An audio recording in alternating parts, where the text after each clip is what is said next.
Morning everybody and welcome to Sunday Q&A with me, Pete, Dangerous Dave Angel, Eco Warrior, as I seem to have become. I don't know how this happened. Joking apart, this week's mainly been about the emissions. And essentially, stop pretending that the charges are for the sake of emissions, because they're not actually based on emissions, they're based on vehicle age, which is a different thing. But I wrote to the MP. Started the petition. We're up to 141 signatures. It's not bad. For a week, that's not bad. And I want to say thank you very much to all your support, especially to Clive and Dolly out there, who even threw a bit of dough into the hat, which is very much appreciated. Although, I've got to say, guys, don't keep your money. It's not about the money. We're going to do the best we can here, and I do appreciate the support anyway it comes. But really, if you've got someone you know who's going to be affected by this, I mean, what we're looking at now, as Hong Kong Fooey says, the Bradford zone is now in place. Newcastle is coming 2023. I think Bristol from Monday, I believe. I'm not sure about this. I believe Monday is Bradford. I know Monday is centre of Bristol now. Newcastle coming 2023. It's supposed to be the small bit in the middle, but so was London when it started. So if anyone's affected, and also Sadiq Khan has now said August 2023 is going to roll out ULEZ for pretty much where we're on the LEZ for trucks, which is the inside of the M25. And it is, I can understand it if it's about the ecology, but when the zones cover the entire country, then once it becomes countrywide, it sort of nullifies it, because it's like, well, there's emission zones everywhere. So, and what, like I say, we're campaigning about is make it on the emissions. If you've got an old, a 1986 thing that's billowing out black smoke, that's horrible. But if you've got a Euro 5 that's actually putting out less than a Euro 6, but you're being charged to go in when the guy next door isn't, then even though you're more environmentally friendly, you're getting kicked for it. That just doesn't seem fair to me. So like, there will be, I'll do a link to the website. Down below will be the link to the petition. If you go to the notes underneath, there'll be like a little link. Click on it if you can. If you've got anyone else you know who's affected by this, family, friends, your mate the scaffolder, your mate the cab driver, your mate the chippy who's got a perfectly good old little tidy van which you're suddenly going to have to get rid of because the zone thing's coming, please sign. Where it goes, I don't know. All I do know is if I do nothing, nothing will happen. If I do something, something might happen. We'll see. Anyway, now let's see what you guys have got to say about it. So, because Dale Steele said there is a benefit. He said there is a benefit for people that are living in these areas that don't have to breathe in the exhaust fumes, like before catalytic converters came in. Does nobody remember the days of being in city centres and having buses and trucks stinking and blowing back black smoke everywhere? Dale, yeah, you're right, mate. 2 points I would make on that, though. One, city centres don't tend to be where people live. City centres tend to be where people work. So when they're going, well, it's for the schools and all that, well, you don't see that many, do you? Because the prices of city centres are so expensive, they tend to be on the suburbs, on like the surrounding areas. And secondly, yeah, absolutely. If you've got an old vehicle, but it shouldn't be based on age. It should be based on what your vehicle is actually pumping out, which is tested on the MOT, and you get a little printout to say, this is what your vehicle is pumping out. You can go, and if it's a value of a NOx above this point, you can't come in, but it's below that point. Even if you're Euro 4, but it's got a super clean, lean burn engine. There you go. Because this is the other thing that gets me. I know I've had a couple of people that have said, I heard of one guy, I can't remember it, I genuinely can't remember who it was. He said he turned the AdBlue off, and then when he went for the test, his actual vehicle was putting out less. So what's going on here? There just seems more to me to meet the eye. Well, I think we've got to start shouting a bit and start trying to raise awareness, kind of thing. So Harbourwood Visitor's he said, I've got a very good condition Bedford CF camper van. But he's hearing stories that think it's going to make it difficult to run the older vehicle. It makes me think they're going after anything with a combustion engine, from a truck down to a rider and lawnmower, because such vehicles run on petrol, diesel, and it's now becoming so expensive with super high taxes on fuel. Other things will come up with the average man in the street will eventually see no benefit from keeping these vehicles. It's true. It is, and again, it's all well and good going, we're all going to go electric, but at the moment we haven't got the infrastructure or the ability to make the electric, so we're making it in unecological ways, and that don't work. So, Lud1563 says, also I'm Pete, he says, you're trying to push the tie back with a bucket on this one though. He said, politicians follow fashion, green is extremely fashionable right now, and the facts don't matter anymore, like, you know. And as Steve at SDC Services said, he says, done. He said, what difference it will make, I don't know. What I do know is money talks, and the council MPs are piggybacking the snowflakes who glue themselves to the M25, and councils will prosper from this. Again, it comes back to the if we don't do anything, nothing will happen. Just briefly on this as well. Also, it said white man vans 9569. But I've just got it white man van. It's easier. Why have I? He said, why have I heard of Celius before? This is the MP, wrote to the MP. He wrote back within a day. He said, I've written to the Ministry of Transport, I'll let you know what happens. He says, I don't want to get too political, but checking his Wikipedia, he's a Tory, indeed another Eton Tory.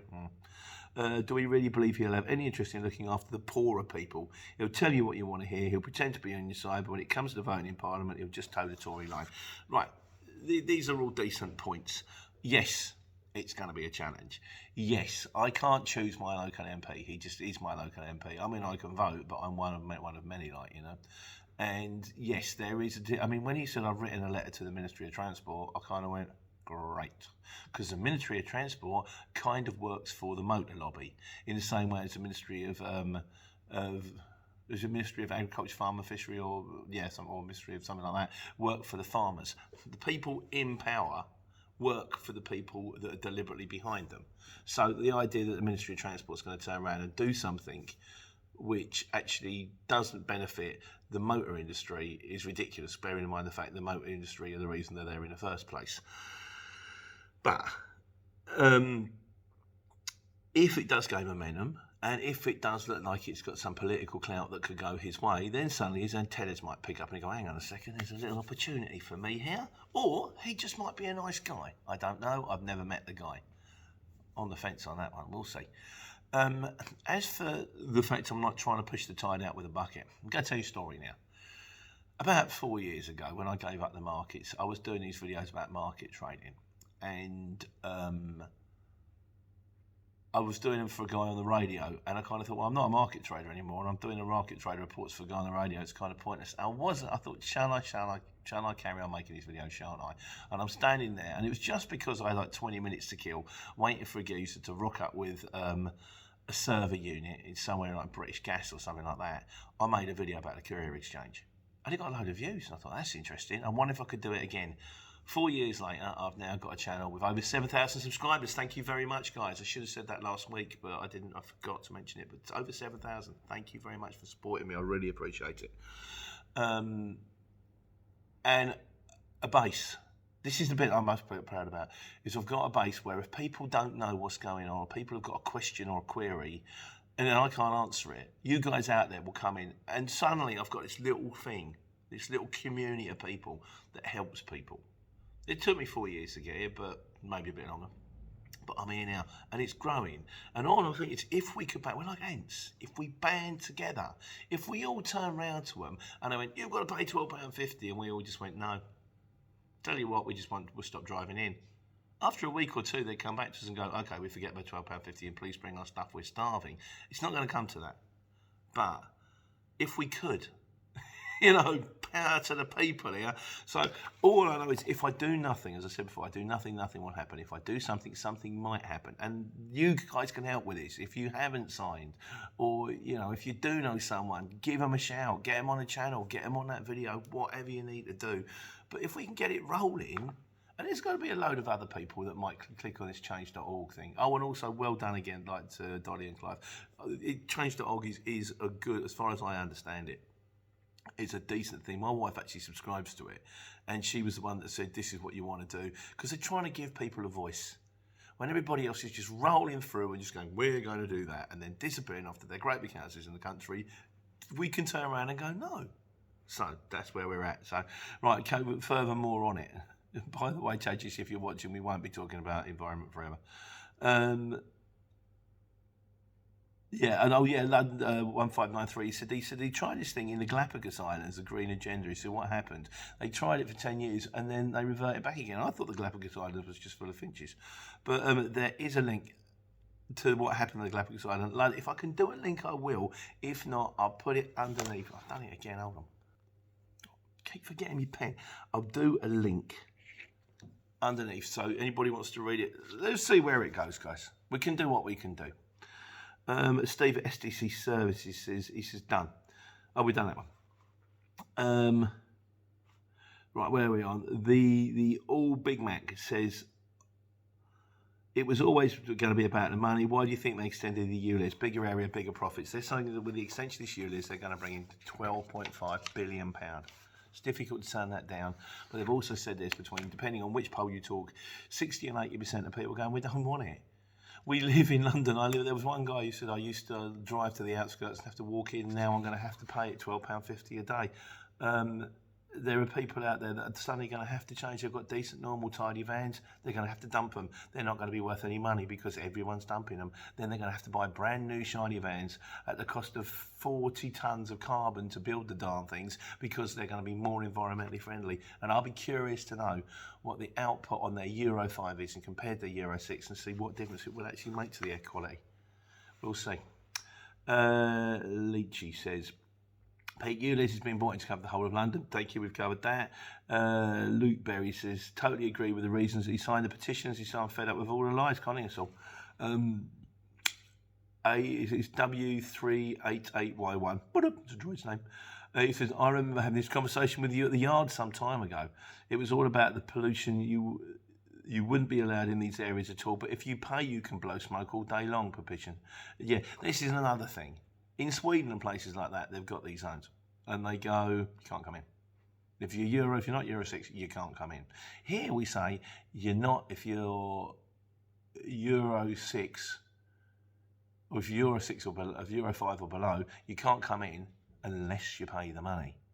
So we pay the money because we have to go in and we can't afford new vehicles. How does that actually affect the change? How does that change the air quality? That just means we're just taking money off you. It's a toll charge. It's a toll charge like a toll charge for a road or for a bridge. It's just you've got to pay. You know, like when you was at school and the two bullies where you try and get through the door and say, if you want to go through the door, you've got to give me 10p or we're going to kick you. Same thing. Did you not have that? I had that. I'm old. I just went to normal school, but we had that. Gareth Bird says, nice one, fed up with the clowns, the government stitching us up. Handy Van said he shared it on Facebook 4 times. Man and van and carrier groups. This is what I'm talking about. Other groups, man and van, anyone, not just the couriers, anyone who's got a van, who's just, or just anyone might be fed up with it. Let's see if we can get them on board. And Steve Campbell finally says, I'm surprised your MP didn't tell you that Manchester is in the northwest with you being a courier driver and all, because I wrote northeast. Shall I write to my local MP too? Maybe I'll wait until I see him in court. That's the nefarious Steve Campbell. Well, when I said about the northeast, I kind of, in my mind, it was like the zone is actually, the Manchester zone seems to extend from... it's like Inverness down to Newcastle, across to like Birmingham, and then round to the east coast of Ireland. It's huge. That's what I meant by that. It takes into the whole top of Wales. That's not true, but it may as well be, and it's just ludicrous. The whole thing is just getting out of hand now. I think a lot of people are feeling this, so if we can do something about it, great. But I'm going to stop on about it now because Dad just will scream at me. But yeah, that was kind of, that's it. Let's see where it goes. I will probably from time to time chuck up a link, chuck up a sort of thing for the, for it, but we can't go on about it forever. I think that cat wants to go out. Open the door. We have a cat flap. They don't use it anymore because they've worked out that if they don't and they just sit by the door and meow, eventually somebody will get up and open the door for them because we're fed up hearing the noise. The local. I'm doing another one of those freelance trucking life on the road type things. This is one where I ended up locally doing a multi-drop and I had to split it into 2 because these things are too long. So this will carry on between the 2 of them. David HDV says, hi Pete, just to make you feel a bit better. He's my mate Dave who's just started on the exchange in a truck because I had a bit of a nightmare, didn't I, with the door. He says, to make you feel a bit better. He says, here's my last couple of weeks. He started off as a bit of a dribble for the boy. He said, when The road went from 2 lanes down to 1 lane, doing 11 miles per hour on the inside lane with a traffic light. Then some moron in a tiny car decides to carve in, and he said, I'm checking the school kids on the left, crunch. So he caught his car passenger door as it turned in front of the truck, and I took him on a little joyride sideways down the road. He tried to blame me. Thank God for dash cams.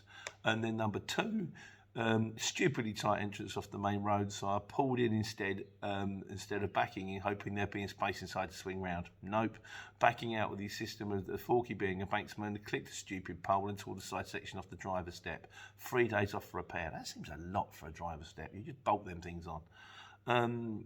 It wasn't my fault. A painted Dayglow yellow in the middle of the day and bright sunshine.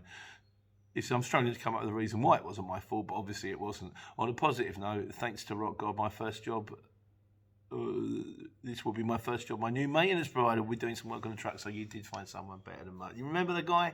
The guy you turned around and basically took his truck and then tried to take it off the road. And then thanks to the video, there's a guy on YouTube talking about you. You might want to get it sorted, and he got it done really quickly. So anyway, Dave, I'm pleased you're out and running. You could say it would be the fault of the bloke who's reversing you if he reverses you into a post. I would say that, but what do I know? Something has happened to me as well. Neptune Courier, he's got his own channel out there. Don't forget to check him out. I suppose the important question is, does that appear? Oh, because the door latch, does it appear on your defect report? Door latch worn, secured with supplement chain when monitor condition. As you've had the incidents and the safety chain system is not good enough, or the incident would not have happened. But more importantly, you're commendable for sharing this. The thing is, the door latches work. If you go and you go, yep, that's shut, it's locked, it's shut. But then what seems to happen is when the thing goes over, if it goes the angle and they go like that, or they go like that over rings, sometimes, like 4 times a year, they might come undone. It's probably some guy, I suppose I should get them raised up a bit, but apparently it's a very difficult job, I don't know. But what does solve that is if, for some reason, one of them slightly pries itself away, the chain works as long as the chain's on. I'll keep you informed. I might have a word with Mark, see if we can put some extra rubbers in and see how difficult it is. We'll see. And Steve Campbell on this one. Oh yeah, that place in Dunstable that it's reversing. He said, I've been at that place in Dunstable. I thought it was residential too. It's right at the BB carriage on a residential street in a right-hand corner down a cul-de-sac. That's the one. Yeah. I don't know what they did and what I pick up. Can't remember what they did, but yeah, that's the one. So this week we're on to the wise guys. Domain name guy says, yes, because we talked about Steve, and Steve said, can a company ban him from the site? And I said, well, no, not really, because the site, he doesn't actually work for the site, he works for the courier company. Domain name guy says, a customer of the company, a person who works for, can ban you from the site, which makes delivering to that company difficult for the employer to use that person, etc., which usually happens when a driver gets impatient, when he's been waiting too long for paperwork and the driver gets told they can't leave without their paperwork. Some drivers have driven through security barriers in the past, which results in a ban for the customers, etc. We had one once where, I don't know why. Yeah, one thing we went to, and Harry got, I think, well, if that driver was ever so rude, if he ever comes back here, we're not going to let him in. But then I took the thing the next day, and I spoke to the drivers, and I spoke to the 2 guys who unloaded him. I said, who was in here yesterday? The guy. And they went, I said, was he all right? Did he scream or shout anything? And they kind of went, no. They said, the one thing he did say is when he parked up, and then we went, could you move the lorry slightly over? And he kind of went, I've just put it on brake. And then did it. So sometimes there's a little bit of give and take here. We've had it before with the prisons. I used to do the HM prisons, Harry again, and he had a kind of a little sort of a shouting, well, not a shouting match, a little bit of to and fro in with the geezer when he was taking the stuff off on the tail lift because he didn't have kick flaps. But you can still do it without kick flaps, like, you know, and then again, it's one of those. I spoke to Harry, and then I've been in there before, and I know what the prison guards are like. And if the prison warders can be very tricky. I find the best way to get around this is to just do exactly what they say with a smile on your face. Yes, absolutely, sir. Where would you like the bag? Is that in the right place? Are you 100% happy? Right, I'm going to go and stand over here. Anything I can do to help, you know, that way you get through it. If you tell me, oh, no, hang on, mate, that's, yeah, so. So a lot of time I take stuff with a pinch of salt, but no, it's a fair play. If they turn around and say you're not coming in, you can't do the delivery, can you? So on the work time directive, Steve says, work time 15 minutes break in your first 6 hours, then 15 minutes per 3 hours thereafter. So in a 12-hour shift, you would have an hour. That's all fine. I think I've googled that. I still believe that in the first 6 hours you have a 20-minute break. I thought. Anybody else out? We're still debating this one. 15 minutes thereafter may be the case. You take the 20 minutes just to cover yourself, I would say. He also said, I've noticed lately that there seem to be salt crystals, because we're talking about the quality of AdBlue. There seem to be salt crystal things around my AdBlue filter cap. However, I'm being moved to a 56 plate DAF that hasn't got AdBlue, so no worries, won't be London, and no London for me either. So you won't have to deal with a zone either, mate. But yeah, anybody else notice a decrease in quality in their AdBlue? One guy said he had a DAF light come up, which even DAF aid couldn't fix. And I mean, I haven't had it, so I don't know. But there we go. So we're now on to the miscellaneous. White man in a van says, trusted. Because you know this thing the exchange is now doing, trusted. Yes, I've got to do that today. I've got to speak to one. I've got a little thing. I've got to upload a photo of myself, and we've got some documents to upload. Because if you don't upload the documents, then they won't let you run. Apparently. Well, White man van says, in relation to trusted, I wonder if the CX has an issue with drivers getting insurance and then cancelling it after verifying the system. A 6-month check would mean that drivers would need to keep their insurance for at least 6 months, otherwise things like certificate numbers wouldn't match. Or it could be an early adoption for a pay-to-win system where drivers have to pay a fee to get a blue tick. I don't need any more charges, thanks. But yeah, that's a good point. In fairness, because I said, why have you got to upload your documents every 6 months? Because you could literally get the insurances, upload them, and then cancel them. Why would you do that? Barry Caldwell says, I was thinking of getting a VW Caddy, 60 next February, and sick of HGVs, but there was always a worry I won't be able to make enough money to live on. We did a video about going from HGVs to smaller vans. I was happy to go from the smaller van to the lorry, but then I haven't run in a lorry that much. I used to, in my 30s, I used to drive one in the markets, and then I've been driving vans forever. And I like lorries, more space, command the road, get loaded and unloaded with thoughts a lot easier, that kind of thing. But there is an argument for running around in a small van. You won't make as much money as you would get in a lorry or a big van, but you won't get the grief either. There's plenty of videos on this. Small van, big van, can you make money in a small van? Going from HGV to small van, I would say suck it and see. Try it. See how you go. Buy it. If it doesn't work out, just sell it. Go and do something else. You're not set in stone, is he? He also says, Guyana reckons his boss uses self-employed van drivers £320 a day. I asked where they go for that, and he said the drivers need to get back by 5 p.m. at the latest to load the HGV for the Irish run. Don't know if this is true or not. Well, he's talking about van drivers. So that seems a lot. In a Luton van, my target was £250 for the day. And if someone said to me, I pay you £320 a day every day, I would have taken it, depending on, of course, what I had to do. Other things you're talking about, there's HGV in there and also Irish run. Are they going to Ireland? Are they having to pay their own ferry? I need more information on that one. But the whole idea of getting paid £320 a day for a self-employed van driver, I suppose, having said that, possibly. If you had a Luton and your own insurance and you paid your own stamp and all that kind of thing, and you was on a multi-drop and you will put in the hours, start at like, 7 in the morning and then work till 5 o'clock at night, running, you might get that kind of money. Don't know. It's possible. Too many imponderables. I'd need more information. Sorry, mate. Craig125, he says, when I'm on a long drive, I kick my trainers and shoes off and drive my socks. Because I said about that, I used to do that. It depends how hot it is. But you can do. I had a system where I would tie my laces so that the boots were on, but not tight, and then you could just whip them off if you needed to in a hurry. And it obviously depends how far you're going.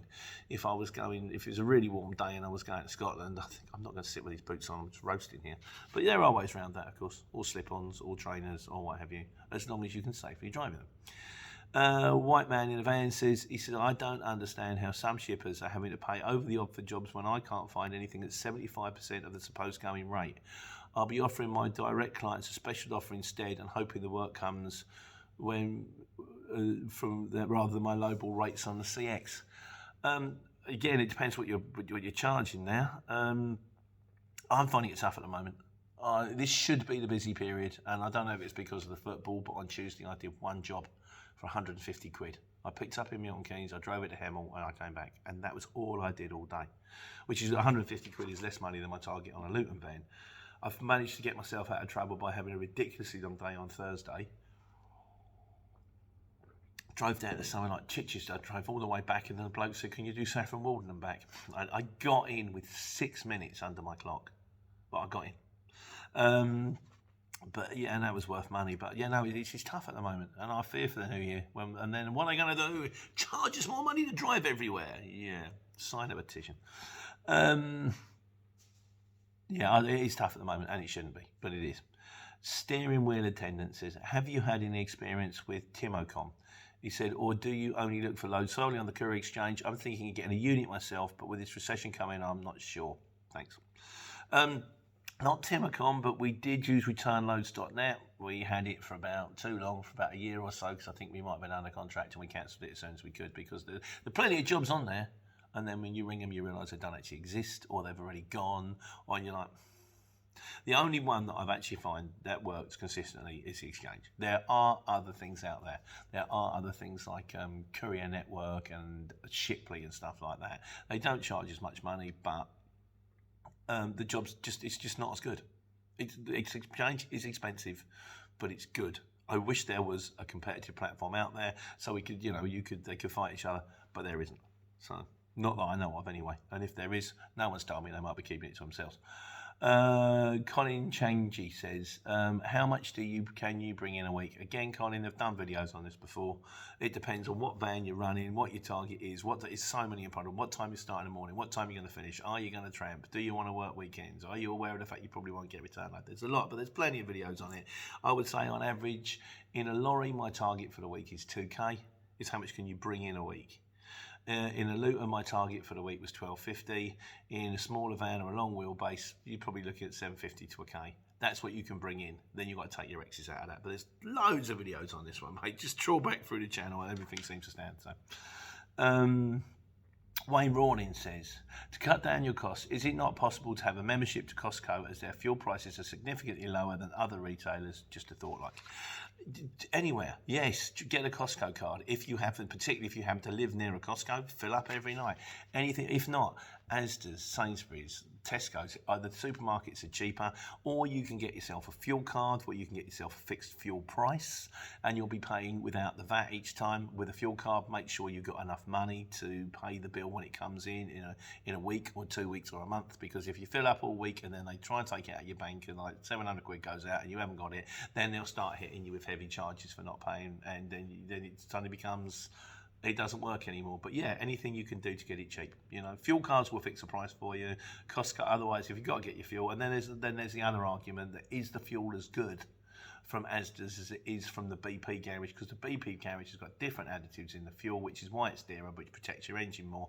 End of the day, it's a lottery. You do you. Right, I got a couple of little chatty ones as well at the end. Godzilla's, he says, this is just keeping you in touch for the guys, like, he signed the petition. Thanks, mate. He said, oddly, at work, dragging a 75-ton full of jet fuel around, someone's decided that we now need ADR.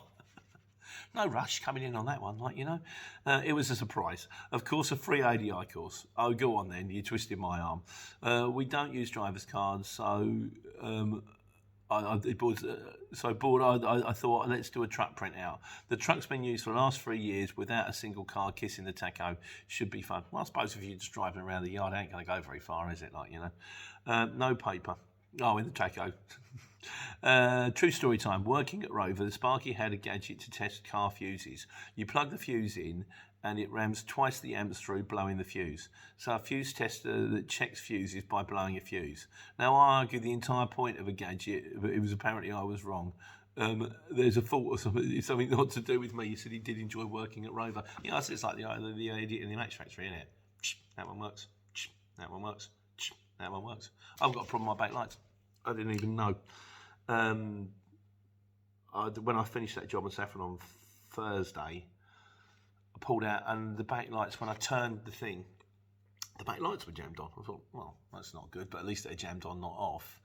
Got back to the yard, realised it wasn't the backlights, it was the brake lights. So me and Ian at Webbs, we pulled a fuse, something like that. I think it might have been a problem with a relay. Checked it, they were fine.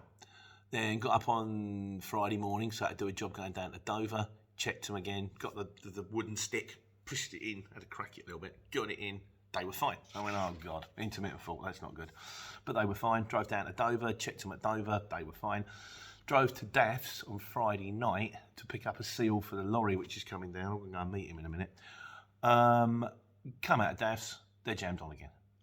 But the good news is Daff's is like 8 minutes away from the yard. So I drove it back to the yard. I've rung Mark and gone, Mark, I've got a problem with my backlights. So as soon as I finish this, I've got to go up and find out what's going on with them. Hopefully it'll be a switch or a relay or a fuse. I'll let you know. Domain name guy says, could we do one of the most difficult pallet? He said, the most difficult pallet I had to take off with a tail lift without a forklift present was a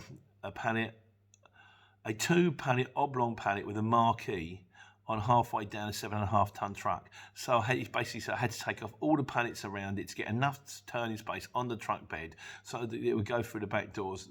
The pallet truck eventually got it on the tail lift, had to take the pallet out, keep the truck bed, and send the pallet down on the tail lift to Drake. Basically, I think he said I had to unload half a van to get the pallet out and then reload half a van. Yeah, good fun, isn't it, really? Good fun as we go along.